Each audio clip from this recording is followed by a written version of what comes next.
And the U.S. House is gaveling into session. Today, members will continue working on the 2012 federal budget. Debate will center mostly on a plan written by Republican leaders. There will be 4 alternatives to be considered. Now to live coverage of the U.S. House here on C-SPAN. April 15, 2011. I hereby appoint the Honorable Jack Kingston to act as Speaker pro tempore on this day. Signed, John A. Boehner, Speaker of the House of Representatives. Prayer will be offered by our chaplain, Father Coughlin. A personal Te Deum. You are God. We praise you. You are the Lord. We acclaim you. You are the eternal Father. All creation worships you. Save your people, Lord, and bless your inheritance. Govern and uphold these, now and always. Day by day we bless you. We praise your name forever. Keep us today, Lord, from all sin. Have mercy on us, Lord, have mercy. Lord, show us your love and mercy, for we put our trust in you. In you, Lord, is our hope, and we shall never hope in vain. Amen. Amen. The House has examined the journal of the last day's proceeding and announces to the House his approval thereof. Pursuant to Clause 1 of Rule 1, the journal stands approved. Mr. Speaker. For what purpose does the gentleman from Texas rise? Mr. Speaker, pursuant to Clause 1, Rule 1, I demand a vote on agreeing to the Speaker's approval of the journal. The question is on agreeing to the Speaker's approval of the journal. All those in favor say aye. Those opposed say no. The ayes have it. The journal stands approved. Mr. Speaker. For what purpose does the gentleman from Texas rise? Mr. Speaker, I object to the vote on the grounds that a quorum is not present and make a point of order that a quorum is not present. Pursuant to Clause 8 of Rule 20, further proceedings on this question are postponed. The Pledge of Allegiance will be led by the gentleman from Rhode Island, Mr. Cecilian. I pledge allegiance to the flag of the United States of America, and to the republic for which it stands, one nation, under God, indivisible, with liberty and justice for all. The Chair will entertain up to 5 requests for 1-minute speeches on each side of the aisle. For what purpose does the gentleman from Texas rise? Request permission to address the House for 1 minute. Without objection. Mr. Speaker, our House chaplain, Father Daniel Coughlin, is retiring his duties after 11 years of serving the United States House of Representatives. Since our forefathers established this tradition in Congress in 1789, the House chaplain has provided spiritual guidance, hope, and heavenly blessings through prayer every day. Each new day, Father Coughlin enters the House chamber with his happy Irish spirit and a twinkle in his eyes and prays to the Almighty so that members will walk humbly and wise in the Lord's sight. Father Coughlin has been here during troubling days of 9/11, during good times and times that aren't so good. Father Coughlin from Chicago has been ordained for 50 years and has found time to be an angel to the poor in Calcutta, India, where he lived with members of Mother Teresa's community. Over the years, this House has needed Father Coughlin's guidance, for after all, you have to be in good with the Lord to pray for politicians every day. And my prayer for Father Coughlin is that he continues to be a blessing to our nation and the people he encounters that need spiritual help. And as he often says when ending his prayers, both now and forever. And that's just the way it is. For what purpose does the gentleman from Michigan rise? Without objection.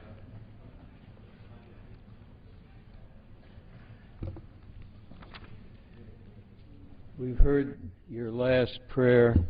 Father Dan, we wish you best. You have served us very well. I was on the floor last night and I heard the debate. Clearly there's a massive misinformation mission on the part of the Republicans. I heard repeatedly that they want to save Medicare. No, they want to end it with a voucher costing seniors in the future $6,000 at least a year. They say they want to preserve the safety net. No, they want to shred it.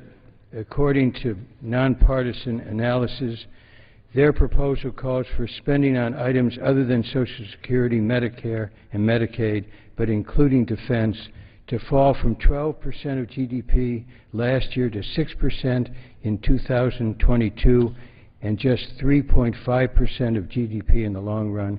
We're not going to shred defense. What their proposal means, shredding the safety net. They have become radicals instead of conservatives. All right, for what purpose does the gentleman from South Carolina rise? Without objection. Mr. Speaker, thank you, Father Don Coughlin, for your service. As Americans know, today is the annual tax day, April 15th. I bring this up because finally the President has joined the discussion of our country's dangerous deficits. On Wednesday, he announced his scheme to reduce out-of-control deficits his administration promoted, raising taxes, proving yet again liberals look to the tax man to solve their inability to manage a budget. Americans do not want this. The Tea Party is correct. Taxed enough already. TEA. Raising taxes on small businesses does nothing but kill jobs while keeping unemployment above 9%. Liberals miss the point. The federal government does not have a revenue problem. It has a spending problem. Cutting taxes and borrowing needs to be the topic of discussion. Raising taxes does not. House Republicans continue to lead the way to limit spending. Courageous Budget Committee Chairman Paul Ryan has presented a common-sense plan which brings current reckless spending under control. In conclusion, God bless our troops, and we will never forget September 11th and the global war on terrorism. The gentleman's time has expired. For what purpose does the gentleman from Rhode Island rise? Without objection.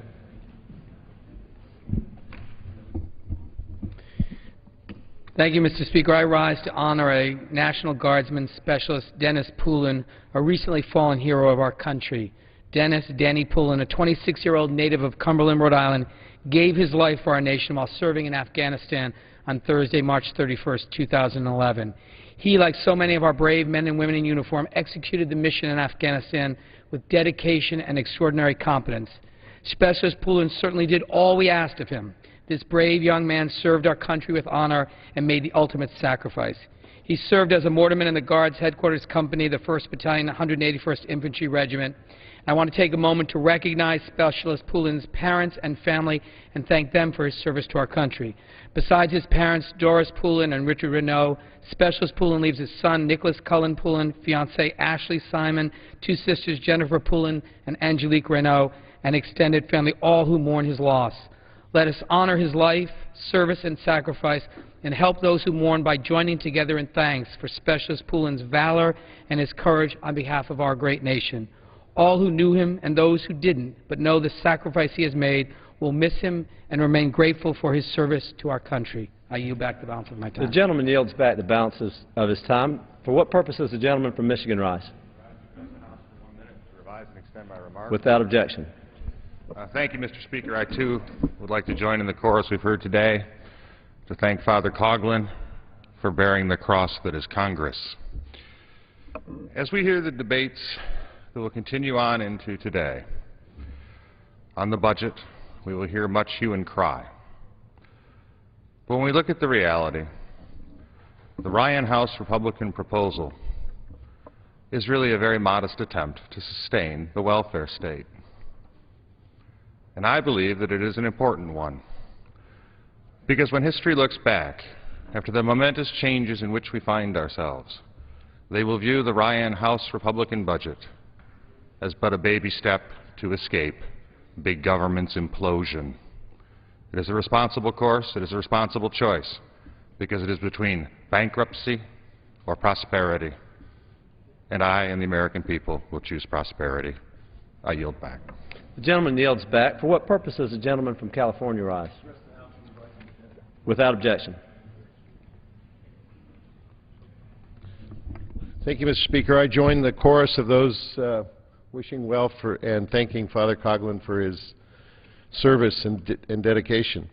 But I also rise today in observance of the National Day of Silence. Today is the 14th year we've commemorated the National Day of Silence, a time when students across the country remain silent for the whole day to draw attention towards discrimination to the LGBT peers.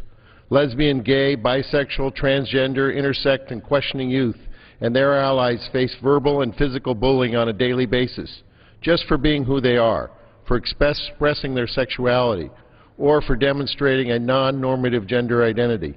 I'm proud that my constituents are calling for a stop in this harassment, and I encourage all Americans to join them. Our nation is best when we are celebrating our differences, not punishing individuals for being different.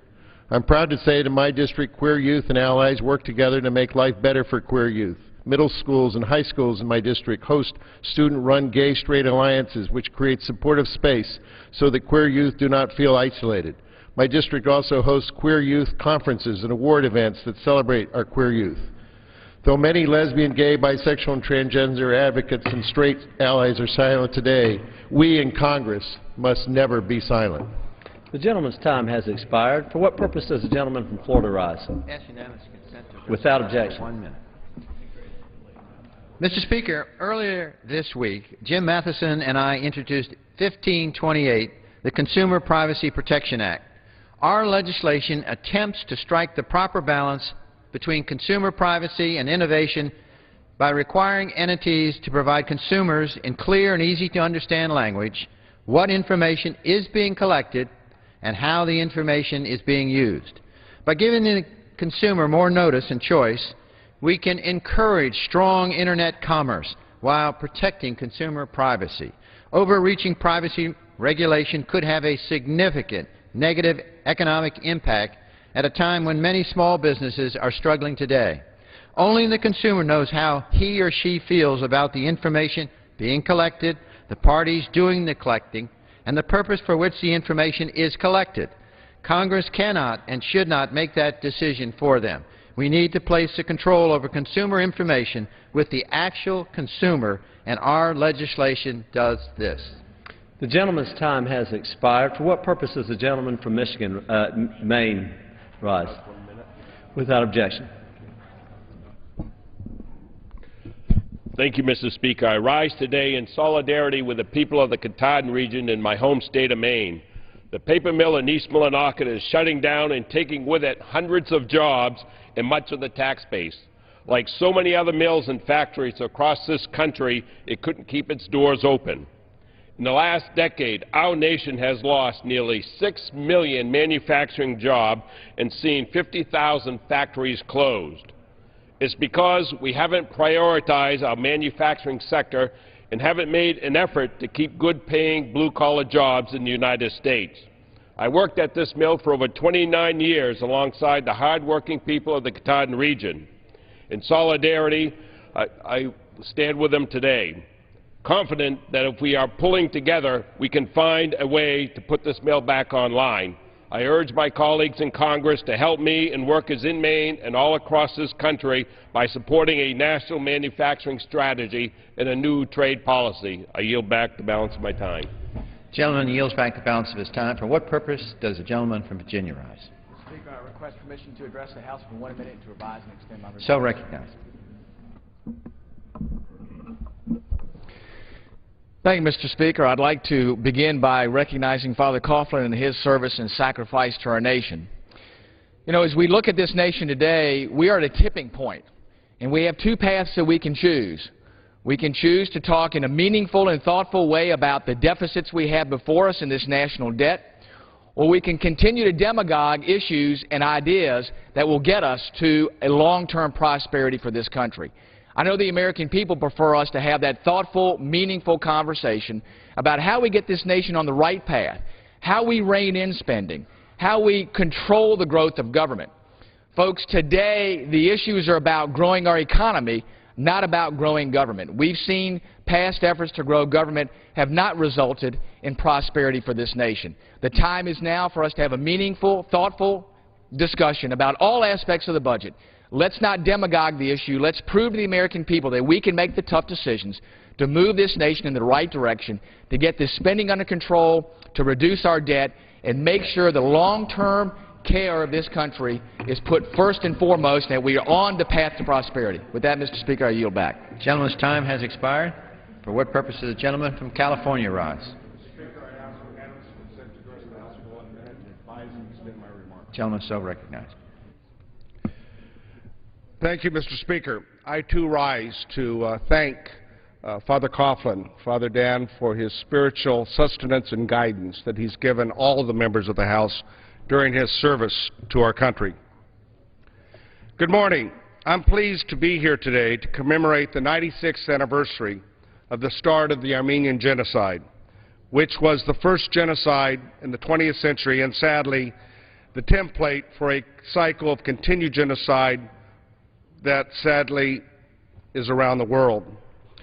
Next week in Fresno and around the country, there will be thousands of Armenian Americans, many who are sons and daughters and grandchildren of the survivors of the Armenian Genocide. As a young man, I grew up listening to my friends, the Khazarians, the Collegians, the Bakers, the Abrahamians, the Karabians and the Kashans, and many others that told the story of their parents and grandparents. We are quickly approaching the 100th anniversary of the start of the Armenian Genocide. I'm hopeful we don't have to wait until then to bring justice to the Armenian nation and the friends and neighbors who sadly recognize that event. There's never a right time to recognize the genocide. More than 90 years have passed since the start of the events. We can't wait till a convenient time. I will continue to stand for us to properly recognize this tragic event. Pursuant to the House Resolution 223 and Rule 18, the Chair declares the House and the Committee of the Whole House on the State of the Union for the further consideration of House Current Resolution 34. Will the gentleman from Georgia, Mr. Kingston, kindly take the chair?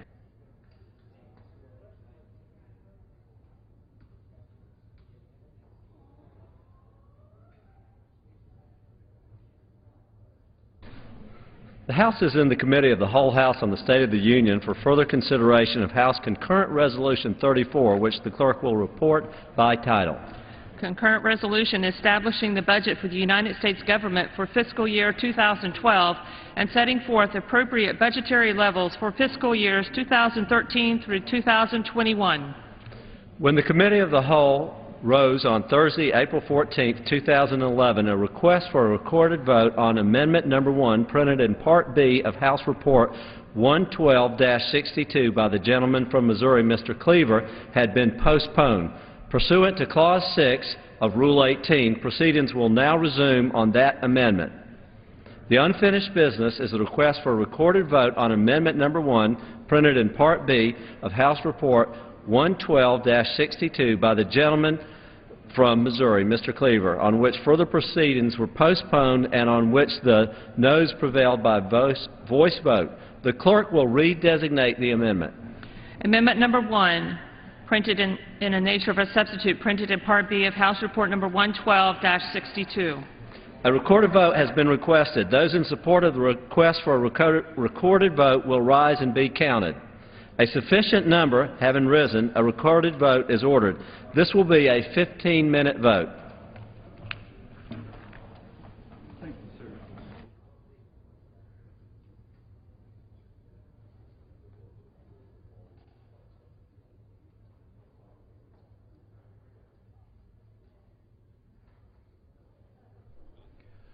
So we have the House gaveling in early to continue working on the 2012 federal budget. Debate will center mostly today on a plan written by Republican leaders, along with 4 alternative proposals offered by the Congressional Black Caucus, the Progressive Caucus, the Republican Study Committee, and the Democratic Caucus. This will be the first of at least 4 votes today on substitute plans, starting with a vote on a proposal brought by members of the Congressional Black Caucus. This particular plan includes investments in education, job training, transportation and infrastructure, advanced research and development programs to support the economic recovery. It proposes no cuts to Social Security, Medicaid, or Medicare. It would increase taxes and close certain corporate tax loopholes, saving about $1 trillion over the next 10 years. While this 15-minute vote is underway, we'll get remarks now from members of the CBC on their budget plan. This is from last night in the House. Madam Chair, the Congressional Black Caucus has offered an alternative resolution to the budget proposals every year since 1981. This year marks the 40th anniversary of the Congressional Black Caucus, and we have, over those years, served as the conscience of this body. And I stand in front of you today to say that this is perhaps the most important of all of the alternative budgets offered by the Congressional Black Caucus. And the reason is that, Madam Chair, we believe that someone must stand up for the vulnerable population. And the vulnerable population is not what we generally like to think. It's not the stereotypical view of a person who doesn't work and is shiftless and is a parasite. The vulnerable population today consists of firefighters, police officers, municipal workers, state workers, factory workers who've been laid off through no fault of their own because of this weak economy. And those men and women have been struggling, trying to make it. And somebody must stand up for them. They're black, white, brown, they're old, elderly. Some of them are at an age where it will be difficult for them to get another job. And so somebody must stand up for them, and we have decided that it will be us. Now, let me just say that these are some weird times. We do have a budget deficit, and we would not at all suggest that we don't need to deal with the budget deficit. What we need to do, however, is deal with it in a way that will protect the vulnerable populations. Madam Speaker, I have a left knee that is artificial. It is a prosthetic result of football injuries. And once I recovered and left the hospital after the surgery, my brain automatically forced the rest of my body to pay attention to the sick side of my body.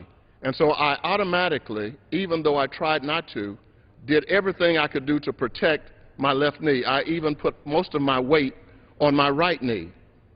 And what I am saying is that our bodies provides us with a message that when some part of our body is vulnerable, is weak, the other part, the strong part, needs to do everything it can to protect the weak part. The Congressional Black Caucus is saying that our alternative budget does exactly that.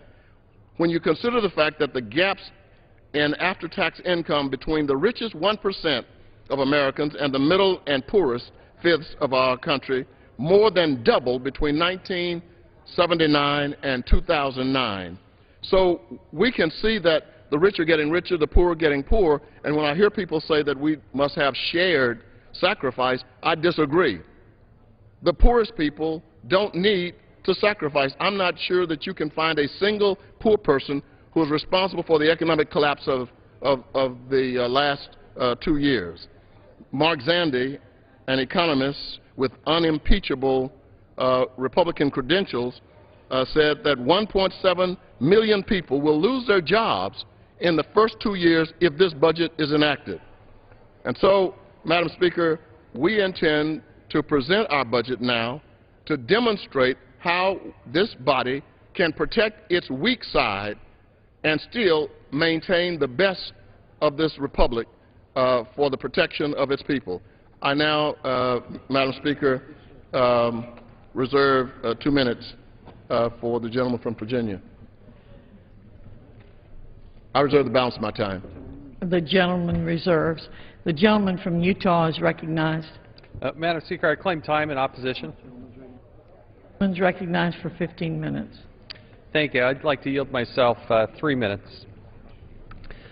The gentleman is recognized for 3 minutes. Thank you. Madam Chair, I'm so glad that we're going through this process this year. I think this is a healthy part of what we do as the United States of America, what separates us from a lot of other countries. And I'm glad that we're actually doing this. You know, this is my second term in Congress. Last Congress, last year, we didn't even go through this process. I think this is healthy. I think we all care deeply, and we're very patriotic about this country. But I happen to have a vision that says that the proper role of government is somewhat limited, and that there is a proper role for government, and that we need to adhere to that proper role. You know, it's funny, sometimes I hear opposition to the Republican proposal, the Republican budget, and I hear that we're going to sacrifice this and we're going to cut all this. Let's also understand that we're still going to spend $3.5 trillion with a capital T. That's a lot of money. You know, people often ask me, they say, well, how much is $1 trillion? It's kind of a hard number to get your arms around. But if you were to spend $1 million a day, every day, it would take you almost 3,000 years to get to 1 trillion. To 1 trillion. Well, we're $14 trillion in debt. We're paying more than $600 million a day in interest on that debt. It's on its way to $1 billion a day in just the interest on that debt. We're going to have to deal with the fact that we got to pay that debt. We got to cut up the government credit card. We have spent far too much money. What I like about what we have proposed in the Republican budget is that we start to rein in the out-of-control spending, yet we still fulfill a lot of the obligations that we have to this country, particularly for seniors and others.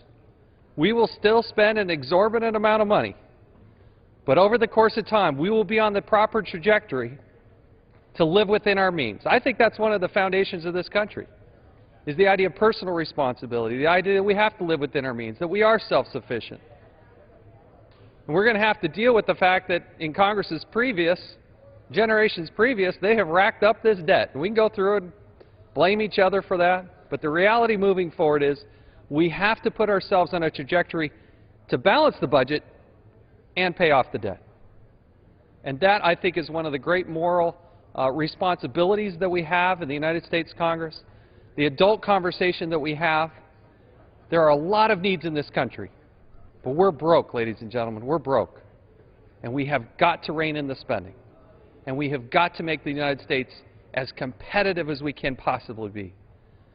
Because when we're competitive on the world stage, the United States of America is still the greatest country on the face of the planet. But if we're going to be the military and economic superpower, we have a responsibility to live within our means and to become self-sufficient. I'll reserve the balance of my time, Madam The gentleman's time has expired. The gentleman from Missouri is recognized. I yield myself 10 seconds to just say when progress is made, someone is always left behind. And my concern is that it's always the vulnerable. I yield 3 minutes to the gentleman from Virginia, Mr. Bobby Scott. The gentleman from Virginia is recognized for 3 minutes. Thank you, Madam Chair. The Congressional Black Caucus has a long history of submitting fiscally responsible budget alternatives, regardless of who may be sitting in the White House or which party holds the majority in Congress. This year's budget alternative continues this long tradition by putting forth a plan that significantly reduces our deficit over the next decade while increasing economic opportunities and promoting job creation in every corner of our society. Unlike the Republican budget, the CBC budget brings the deficit to 1.4% of GDP by 2015, better than so-called primary balance, which was the goal of the President's Fiscal Commission, and achieves primary balance even earlier than the Commission itself. While I commend the Republican chairman of the Budget Committee for proposing a budget that reduces our long-term debt, he only achieves this by shifting medical costs to lower-income Americans and seniors. The CBC budget is much more responsible. Our budget makes tough choices, but unlike the Republican budget, it doesn't jeopardize Social Security, undermine Medicaid by turning it into a block grant, or shift Medicare costs to seniors by creating a voucher program that doesn't keep pace with medical inflation. Our budget protects these vital programs, and compared to the Republican budget, has $1.3 trillion more in deficit reduction over the next decade. The CBC budget proposes responsible revenue increases by closing corporate loopholes and preferences, deterring aggressive stock speculation, which helped contribute to the 2008 financial crisis, and ensuring that the wealthiest Americans who benefited most from the tax cuts and bailouts in the last decades pay their fair share. Now, with the additional revenues and assuming some of the cuts proposed in the President's budget, the CBC budget uses 80% of the additional revenue for deficit reduction and then invests the rest to protect from making the cuts in our safety net programs like WIC or community health centers, avoiding cuts in investments in our future like Head Start, Pell Grants, high-speed rail, and NASA, reduces cuts in critical functions like clean water, FBI agents, and food inspections, and has more for national defense, homeland security, and our veterans. Our budget also fully funds an additional 14 weeks of emergency unemployment benefits for those who have exhausted their benefits, often referred to as the 99ers. Now, Madam Chair, the CBC budget protects our social safety net. It invests in our future. It maintains essential services and national security. It does all of this and has more deficit reduction than the underlying Republican budget. So we have a choice. We can have lower deficits and a better future, or we can have tax cuts for multimillionaires and oil companies. I urge my colleagues to make the right choice and support the Cleaver Amendment. The gentleman's time has expired. The gentleman from Utah is recognized. Madam Chair, I'd like to yield 3 minutes to the freshman gentleman from Oklahoma, Mr. Langford. The gentleman from Oklahoma is recognized for 3 minutes. Thank you, Madam Chair. The House budget that we're proposing tonight from Republicans is a budget that will take discretionary spending back to the pre-2008 level and begins to deal with our spending issue that we have as a nation. We've increased our discretionary spending 25% over the last 2 years. We're trying to move it back to where we were a few years ago and then allow that to be able to grow with inflation. We're focusing on freezing in the federal workforce. It's a recommendation done by the President's own Debt Commission, and taking that issue on that the President and the Debt Commission gave to say, how do we need to handle our federal workforce as it has increased by 140,000 just in a single year on that. And it begins to walk through the process of what do we do at our social safety net to make sure that social safety net is still there in the years to come. We believe that there needs to be a social safety net, but as our chairman has said multiple times, that safety net should be a safety net, not a hammock. And it should allow people to be able to go through that process to find a safe place and a safe harbor for people for a period of time until they're able to get back on their feet. That's a good thing for us to be able to do as Americans, and we need to find ways to be able to protect that in the days to come. But part of the struggle that we have with that is finding ways that that doesn't become a place where people are trapped indefinitely. So we'd like to be able to implement some of the reforms of the Clinton-era time when with temporary assistance for needy families was transitioned in, that has become such a great success on helping families be able to transition into work. The best way we can take care of families that are in the poverty area is not a program from the government. It is a great job that they have great self-esteem and they can be engaged and be a part of our ongoing economy. The President's own Debt Commission made the comment that the nation is broke.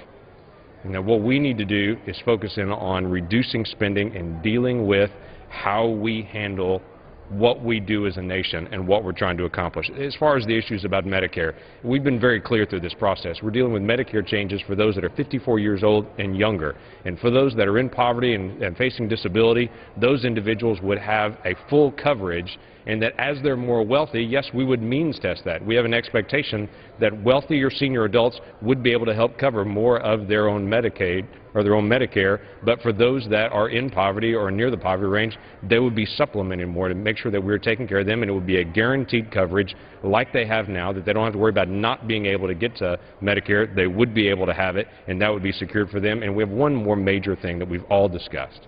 We all want taxes to be more simple in the process. Tomorrow is April 15th, all of our favorite day in America, dealing with the taxes and dealing with the process. And it's not a matter of being a great citizen. It's just a matter of going through the tax forms. We need to simplify this process and to make it more flat, more level, more fair for people across the board. So that's a major part of it. We're not talking about raising taxes $6 trillion. We're talking about keeping tax rates where they are and finding a way to be able to honor people, honor families, and honor our rate. With that, I yield back. Debate from last night on the Congressional Black Caucus 2012 budget plan. And here on the House floor at this moment, a vote on that budget plan, 15-minute vote. Here's how the day lays out as the House finishes up work they started yesterday. With 4 hours of general debate on the 2012 budget. Still ahead, they will debate next the Congressional Progressive Caucus budget, and that will likely be led by the Democrats, by Raul Grijalva of Arizona. Following that, they will vote on that proposal, and then 30 minutes of debate on the 2012 proposal offered up by the Republican Study Committee, and that's likely to be led by Scott Garrett of New Jersey on the House floor. 30 minutes of debate and a vote on that. And finally, 30 minutes of consideration of the Democratic Leadership Plan, and that will be spearheaded by Chris Van Hollen of Maryland, and they will also vote on that. And then final passage later on today. All of that on the 2012 proposal. The House yesterday cleared the 2011 spending bill for the remainder of the fiscal year. Through September 30th, it passed the House 260 to 197, then went over to the Senate. It passed there 81 to 19, and President Obama will sign that today. He is returning from Chicago. But on the 2012 plan, still lots of debate ahead and votes to be sure. We spoke to a Capitol Hill reporter on Washington Journal for some details on what's in the 2012 proposal. Richard, good morning. Thanks for being with us. Thank you. First of all, let's talk about the continuing resolution that was passed yesterday, because new scoring or calculations about the compromise came out from the Congressional Budget Office yesterday. What did we learn about how much effect this $38 billion spending cut compromise will really have on federal spending? Well, the estimates showed that they would actually be, if you look at it one way, they would actually be much smaller for this year, in the remainder of this year, only maybe just like 1% of what they thought they were getting. But you also have to look long term, and over the long term, I believe CBO did say that it does achieve some significant savings, and those savings would snowball over the years. Now, when we get to the vote last night, the Republican conference didn't hold together. In fact, the Speaker lost a considerable number, even more than he did on the earlier continuing resolution, 59, and in fact, I read it would be 60 if Louis Gohmert had been on the floor to vote. So what does that mean for the Speaker going forward on the next round, the debt limit and also the future budget debates? Well, it could go a couple of ways. One way to look at it is he needed to rely on Democrats to get that bill passed yesterday, and so he might have to keep that in mind as he goes into negotiations on both the debt limit and a bigger budget deal. On the other hand, most speakers do want to keep control and have the support of their membership, and it might cause him to work harder in future bills to gain the support of his entire conference so that he doesn't lose that many or any members. With that in mind, give us a preview of the vote today on the so-called Ryan budget. Yeah, well, there'll be 5 different alternatives offered, including a conservative Republican plan. And so he could lose a few votes. Some Republicans, a few already have announced that they're probably not going to support it. I think the expectation is that he won't lose anywhere near the 59 that he lost yesterday. He could lose a few, but generally this is in some ways an easier vote for members. There isn't a government shutdown on the line. It could be that just about all Democrats vote against it and just about all Republicans vote for it. And on the House floor, the first vote of the day on the Congressional Black Caucus 2012 budget plan. The House will consider 3 more alternatives. Next up, the Congressional Progressive Caucus. They'll get 30 minutes of debate and a vote on that. Then the Republican Study Committee, 30 minutes of debate and another vote. And finally, a plan by the Democratic leadership that also gets 30 minutes of debate and a vote on that, and then final passage later on. Blue Dog Democrats were offered the opportunity to present an alternative and decided not to. One more note on yesterday's passage, the 2011 package passed in the House by a vote of 260 to 167, and in that vote, 59 Republicans voted no on that 2011 package.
The ayes are 103. The nays are 303. The amendment has not passed. The committee will rise. The committee will rise informally. Thank you.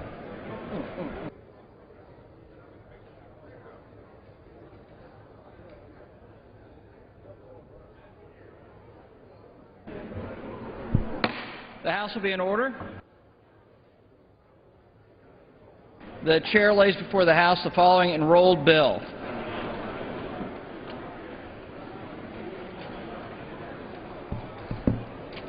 H.R. 1473, an act making appropriations for the Department of Defense and the other departments and agencies of the government for the fiscal year ending September 30th, 2011, and for other purposes. The House will be in order.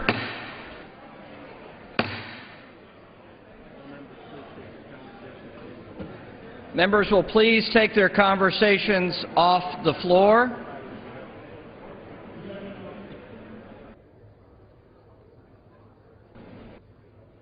Will resume its sitting.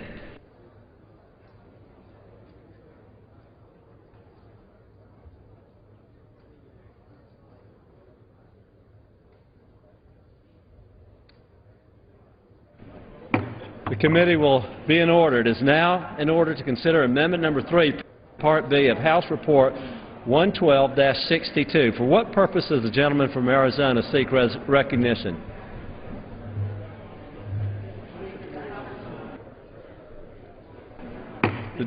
The gentleman is right. The committee is not in order. Will members take their conversations to the cloakroom?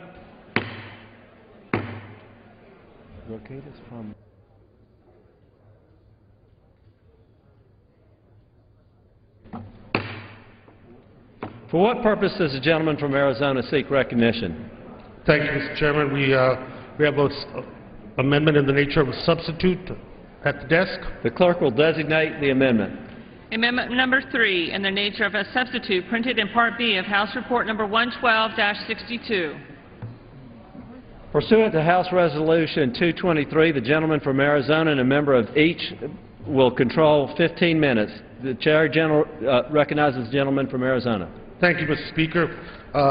We have the amendment, the budget substitute that we have before you, the people's budget, is an honest document, consistent with our country's values and our country's desires.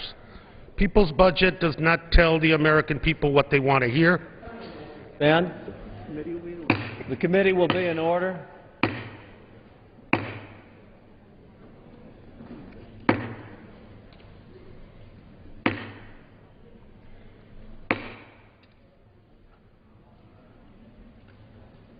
Gentleman from Arizona. Thank you, Mr. Speaker. The people's budget does not tell the American people what they want to hear. It gives the American people what they want. Fairness, protection of our social net for Americans in retirement and at the beginning of their lives, jobs, an immediate infusion of job creation to put people back to work, investments in education, and this budget is balanced. By 2021, the deficit is eliminated. It is the only budget that accomplishes that are before you today. It does not balance the budget on the backs of the middle class, those who aspire to be in the middle class, and those that are vulnerable in our society. It reverses a practice, and it taxes those corporations and the very, very 2% rich in this country so they pay their just sacrifice to keeping this country healthy and to turning our economy around. We end the wars that are draining our national treasure and our people. The Progressive Caucus listened to the American people, and the people's budget is what they want. I urge approval of this budget.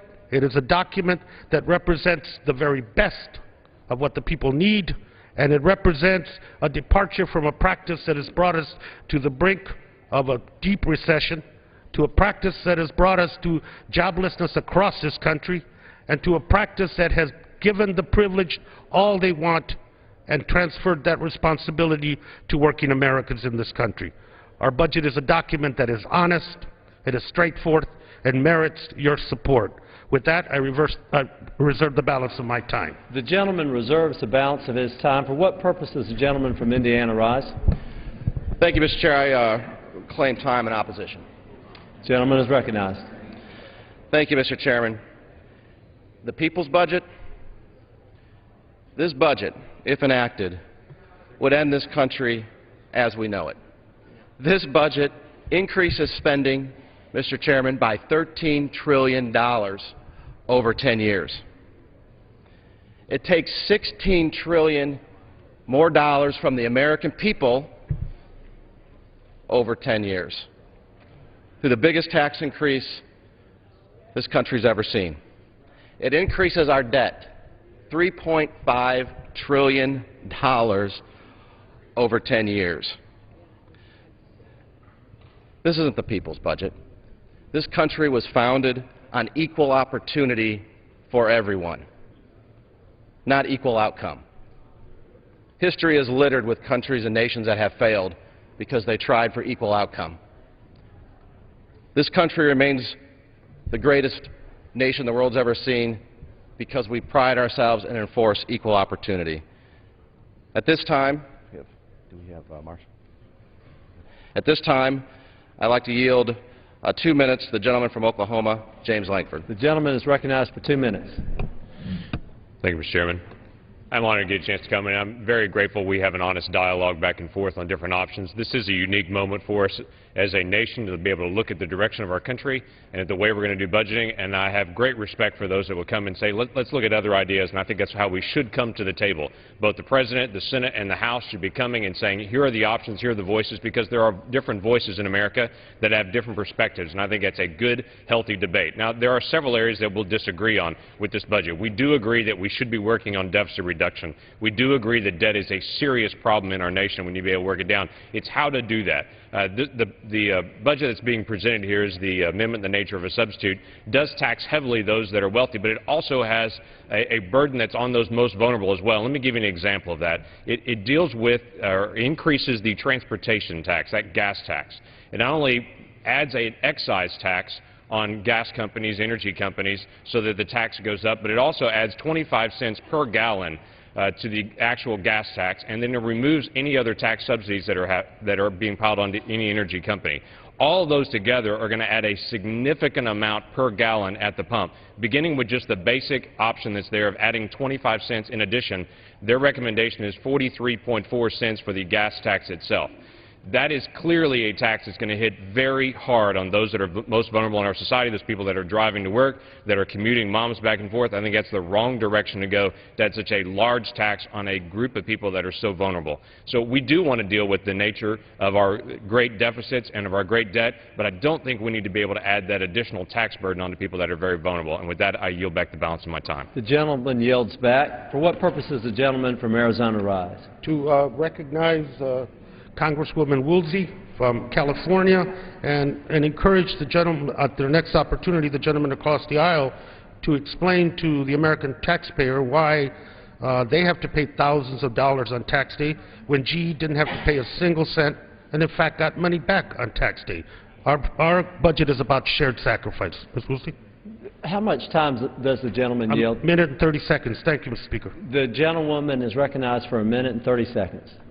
Mr. Speaker, there is one proposed budget that ends the war in Afghanistan, cuts Cold War-era weapons systems, completely eliminates the deficit within 10 years, and aligns the tax code with the values of working families. And that's the people's budget submitted by the Congressional Progressive Caucus.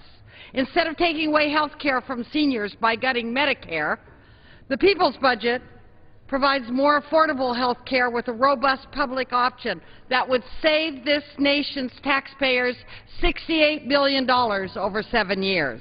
The majority's budget will cost Americans 1.7 million jobs over the next 3 years. Our budget puts America back to work with badly needed investments in transportation, infrastructure, and a 21st century education system. We have a choice. the majority budget that demands more sacrifice from struggling families and gives the wealthy a free ride, or the progressive budget, which invests in people, creates a budget surplus, and brings our troops home. I urge my colleagues, make a smart, fiscally responsible choice. Vote for the people's budget. The gentlewoman yields back. The gentleman from Indiana. Thank you, Mr. Chairman. At this time, I yield to the gentlelady from Tennessee. How much time does the gentlewoman seek? 2 minutes, thank you. The gentlewoman is recognized for 2 minutes. Thank you. I appreciate the chairman for yielding to me, and I appreciate the time and the opportunity to stand and speak against the Progressive Caucus budget, because it is a budget that once again will spend too much money. And, Mr. Speaker, one of the things that we have heard from the American people is this. They are tired of the federal government spending taxpayer money for programs they don't want, spending money that they don't have. And it is time for us to put this fiscal house in order. Now, quite frankly, I think that today is a really great day. When we get to the end of this legislative day and the end of this legislative week, we will pass the Ryan budget, which turns an enormous corner for our nation.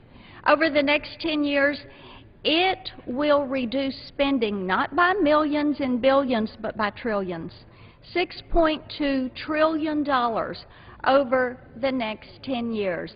Those are the kind of first steps that the American people are wanting to see. That's the kind of fiscal responsibility that the American people are holding us accountable for. Controlling spending, limiting spending, making certain that there is a stable and secure environment in which economic growth and job creation can take place. They have spoken loudly and clearly, and they have said, reduce what you are spending. Get the fiscal house in order.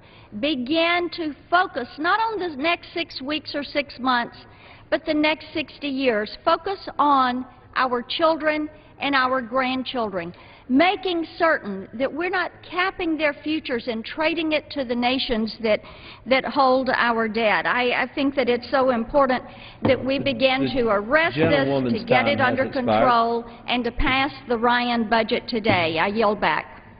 Gentleman from Arizona. Thank you. Let me yield 15 seconds to the distinguished co-chair of the Progressive Caucus, Mr. Ellison. The gentleman from Minnesota is recognized for 15 seconds. Mr. Chair, the point was made earlier that the Progressive Caucus's budget, which addresses gas tax, is somehow not a good thing to deal with our nation. But the infrastructure needs of our country, over $3 trillion, according to the Society of Engineers, says that we need $3 trillion in infrastructure spending. Let's do something and put America back to work by rebuilding our nation's infrastructure. The gentleman's time has expired. The chair recognizes the gentleman from Arizona. Thank you. Mr. Speaker, let me recognize for 1 minute and 30 seconds the distinguished gentlelady from California, Ms. Barbara Lee. The gentlewoman is recognized for 1.5 minutes. Thank you very much, Mr. Chair. And let me just thank our co-chairs, Congressman Ellison and Grijalva, for their tremendous leadership. Budgets are just not dollars and cents. They are moral documents that reflect who we are and what we believe in. The Republican budget is an assault on women, seniors, the underserved, poor, and low-income families. It's a shameless attempt to finance tax breaks for millionaires on the backs of the most vulnerable. The people's budget, however, offers a common-sense, fiscally responsible plan that protects critical programs and services which millions of Americans depend on. Our plan would eliminate the deficit in the next decade, put people back to work, and restore our economic competitiveness. In these difficult times, it includes additional funding for unemployment insurance to help those who maxed out at 99 weeks to get additional benefits, recognizing there are 5 people to 1 job. Our proposal eliminates the true drivers of our deficit, the unpaid-for Bush tax cuts, the wars in Iraq and Afghanistan, and restates the law that no permanent bases will be built in Iraq. And we protect and preserve Medicare, and Social Security for the future, and it includes a public option which saves money. The people's budget invests in our people, in our communities, and in our nation. I urge a yes vote. The gentlewoman yields back. Chair recognizes the gentleman from Indiana. Thank you, Mr. Chair. I yield 10 seconds to myself. There's been a lot of talk about budgets being moral instruments. The budget that we proposed to the Budget Committee, the Ryan budget, is a responsible budget. And let me say, Mr. Chairman, what is immoral is balancing these choices on the backs of our children and grandchildren, people who haven't, Americans who haven't even been born yet. That's what's immoral. Thank you, Mr. Chair. I yield 3 minutes to the gentleman from South Carolina. The gentleman is recognized for 3 minutes. Thank you, Mr. Chair, and thank you to Mr. Rokita for the time. I want to applaud my colleagues in the Progressive Caucus for doing something which I think is intellectually honest. In fact, I think if you look at a couple of budgets that we're going to be looking at over the next 2 days, the budget that the Budget Committee has offered, I think, is a fair and honest representation of where the Republican Party is. The Republican Study Committee budget that we'll see in just a few minutes is a fair and honest representation of where the Republican Study Committee stands. And this budget, I think, is offered as a true and honest position, a policy statement of where the progressives in this body and in this country stand. And for that, I thank them. That being said, it's hard to imagine a document that is more different than our document. There's $16 trillion worth of tax increases in this document. To the extent that the progressives do stand and are honest in their belief that taxing and spending is the way to fix the nation, this document certainly does contain that. All of the 2001-2003 tax cuts, which we affectionately refer to around here as the Bush tax cuts, are gone. Not just the ones on the highest income earners, everybody. This is a tax increase on almost everybody. In fact, it is a tax increase on everybody in the entire nation. The top marginal rates under this proposal go from 45% up to 49%. The capital gains rate goes up to as high as 49%. We introduce a new concept in this budget, apparently the progressives do, that takes the estate tax to a progressive model, where you get state tax rates that range from 45% up to 65%. We heard a few minutes ago my colleague, Mr. Langford, talk about the fact there's a 25-cent gas tax increase in this particular document. It's hard. This is an avalanche of new taxes, is what it is. At every single turn, the motivation behind the progressives seems to be that the government needs more money. The government needs more money, and that it's our obligation to give it to the government, and we simply wholeheartedly dismiss that idea. But again, I think it is nice for a change to have honest and open debate on an intellectual basis in this chamber. I thank the progressives for at least laying out where they stand, and I think it's a good process to go through. I think we'll have a chance later on today in just a few minutes to see where we stand as a nation, or at least as a body here on these types of changes. I very much hope that this amendment is defeated. I think that the Republican Budget Committee alternative is a better course of action, and I'd like to see this amendment defeated. And with that, I yield back the balance of my time. Yields back. The chair recognizes the gentleman from Arizona. Let me recognize again Mr. Ellison for 15 seconds. The gentleman from Minnesota is recognized for 15 seconds. I'll yield the gentleman 5 seconds for a question, if the gentleman would entertain a question. Be willing to yield the gentleman 5 seconds to answer a question. When does the Ryan budget create a surplus? The budget proposed and voted on by the committee. Reclaiming my time. The gentleman's time has expired. Or not. Okay, I'll yield to answer the question, not for a filibuster. So with responsible, gradual reforms to the drivers of our debt, like Medicare and Social Security, this budget will balance. Does the gentleman from Arizona, Minnesota? 15 seconds. 15 well, seconds. I asked the gentleman when the Ryan budget created a surplus. He could have given me a year. He didn't. That's because he's probably embarrassed about when that is. Let me tell you when the Progressive Caucus comes to surplus, 2021.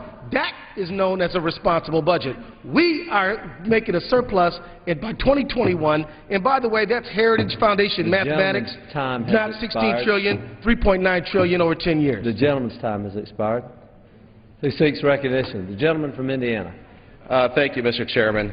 Yeah, I see where the gentleman's going with his question. I yield.